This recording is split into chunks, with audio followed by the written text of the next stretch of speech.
ఒకప్పుడు ఓ చిన్న పట్టణంలో రవి అనే యువకుడు ఉండేవాడు.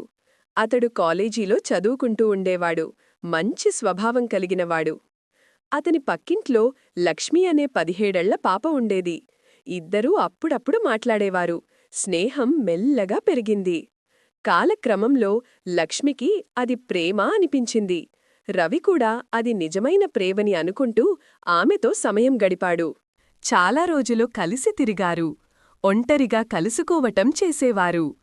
ఒకరిని ఒకరు విడిచి ఉండలేనంతగా ప్రేమలో మునిగిపోయారు. ఒకరోజు వారి ప్రేమ గురించి లక్ష్మీవాళ్ల ఇంట్లో తెలిసింది. లక్ష్మీవాళ్ల నాన్న పోలీస్ స్టేషన్లో కంప్లైంట్ చేశాడు.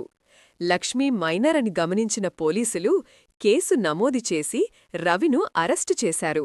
కోర్టుకు తీసుకెళ్లారు. కోర్టులో జడ్జిగారు ఇలా అన్నారు. రవి ఏ చెడు ఉద్దేశంతో ఆమెను ముట్టుకోకపోయినా చట్టం ప్రకారం మైనర్తో సంబంధం తప్పే. Protection of children from sexual offences act చట్టం పిల్లల రక్షణ కోసం ఉంది.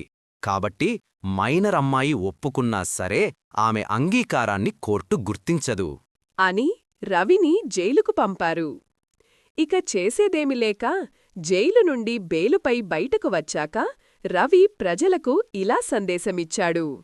అమ్మాయి 18 సంవత్సరాల వయస్సు దాటిన తరువాతే అమ్మాయిని కలవటానికి ప్రయత్నించండి, లేదా నాలా ఇబ్బంది పడతారు అన్నాడు.